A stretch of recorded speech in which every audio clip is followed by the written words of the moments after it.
Jag står på HMS Härnösand, en korvett av Visbyklass, en spjutspets i försvaret av landet. Snabb, osynlig, respektingivande, ett modernt tekniskt under.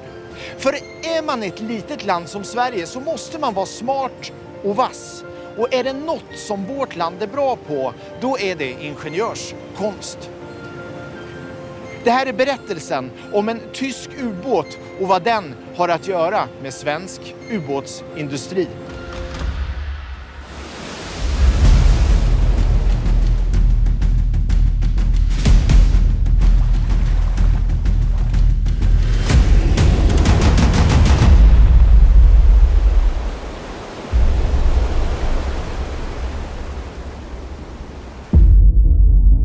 Ja, är man ett litet land så måste man vara smart, påhittig och driftig.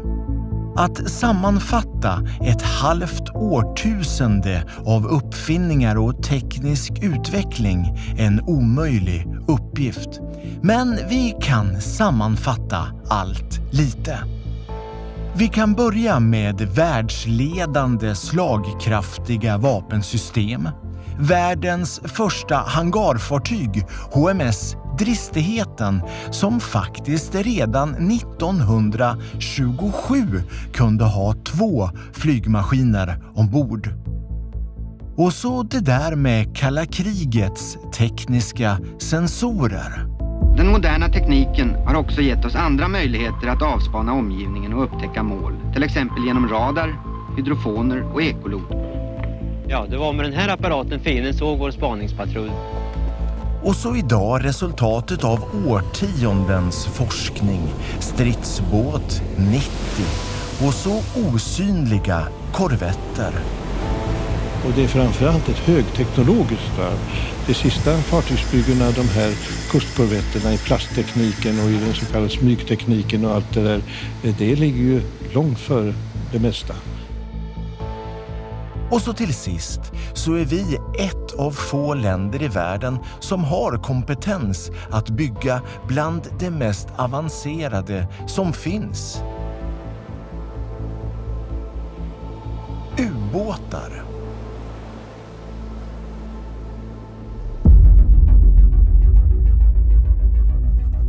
Men hur blir man världsledande på marina innovationer?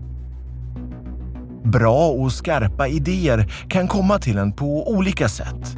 Kloka hjärnor, hårt arbete och så en hel del slump. Och så en av Hitlers ubåtar.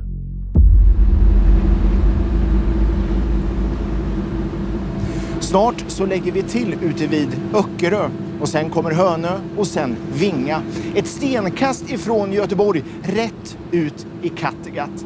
Där ute, där fanns anledningen till att Sverige blev en så framstående ubåtsnation. Och det var där den dramatiska händelsen tog plats som startade allt.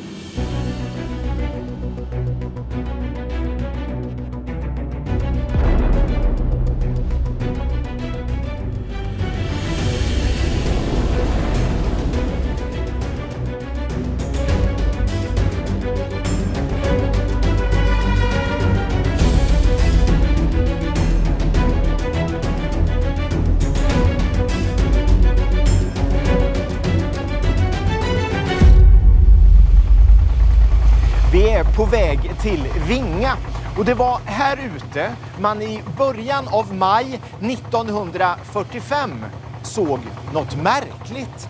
Det som kom att revolutionera hela den svenska flottan i årtionden framöver. Det man såg där ute var silhuetten av en ubåt.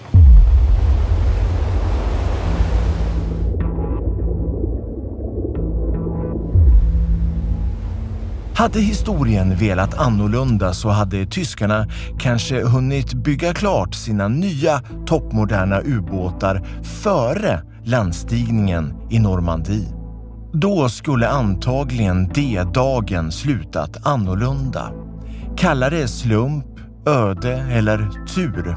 Hur som helst så var konstruktörerna 5 månader sena med att få ubåtarna under vattenytan.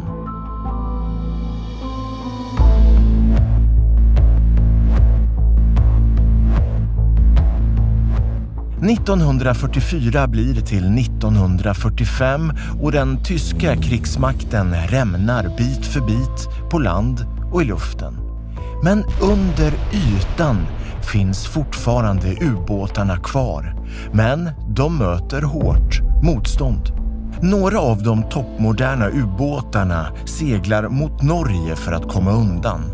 2 sänks av britterna och den 3:e tvingas ta sikte mot den svenska neutrala kusten. Det är den silhuett man ser U-3503 från klipporna på Vinga.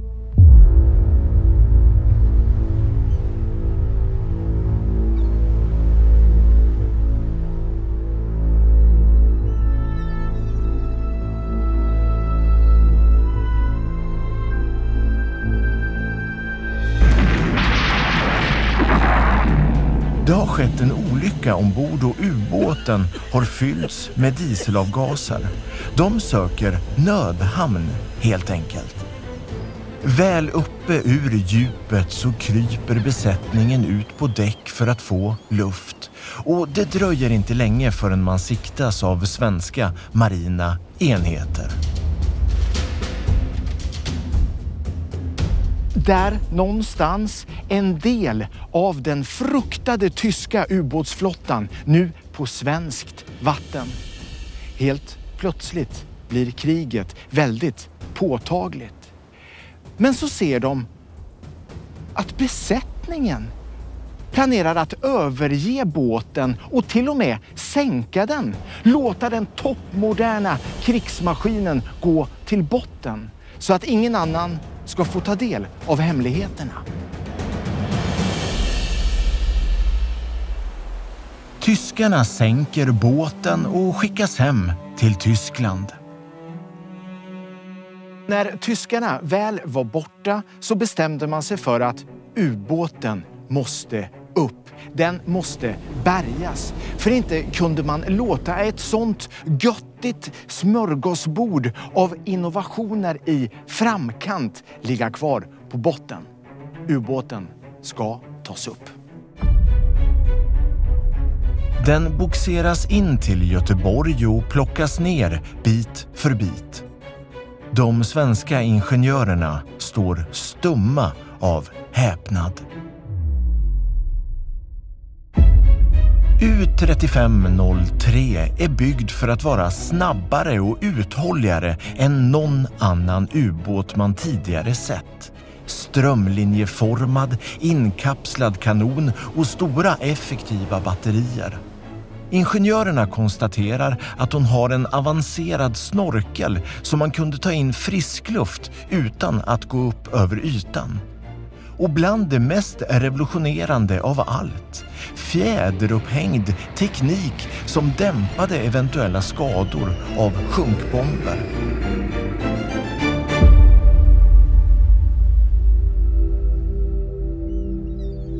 Och tänka sig, allt det här skulle komma att bli standard i svenskt ubåtsbyggande från och med där och då.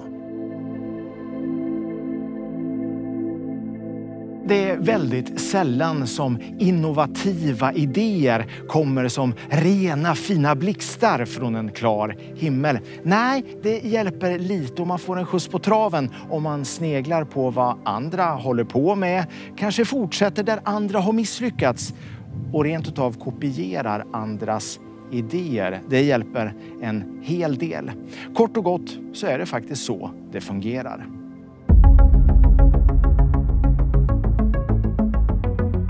Bra idéer sprids, så är det bara. Och det är ingen slump att innovationer som kommer från Sverige dyker upp som kloner runt om i världen.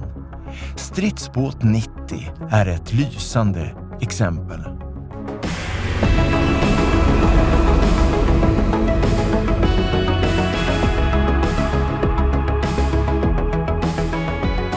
Efter Efter 30 år i tjänst så har den förfinats och utvecklats till någon form av stomme inom det marina försvaret av Sverige.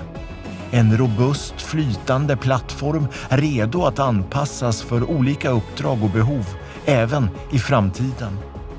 Runt om i världen har den kopierats, vilket är ett kvitto på hur vass den faktiskt är. Men framtidens spjutspets inom marinen då, går det att sia någonting om den?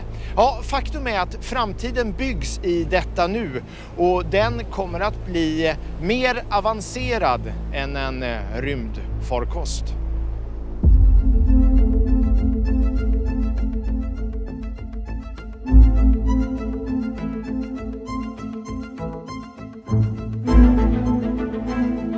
Att bygga ubåtar är inte lätt, speciellt om de ska vara bäst i världen. På Saab Kockums är man mitt uppe i produktionen av morgondagens ubåt, A26. Supertyst, tekniskt framtidssäker och med en helt ny typ av öppning där man enkelt kan ta sig in och ut under vattnet. Men det viktigaste av allt så har den med sig hela arvet från den tidigare framgångsrika svenska ubåtsindustrin, vilken i sin tur tog sin början ute på klipporna på Vinga.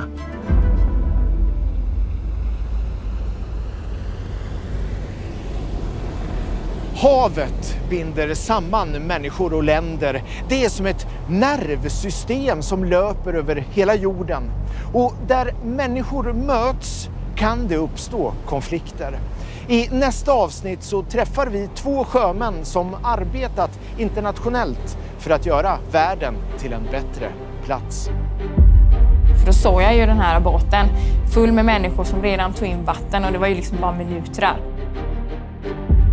Vi kom nära också, fick kontakt med de här båtarna och när de såg att vi kom dit så flydde de och vi tog upp jakten.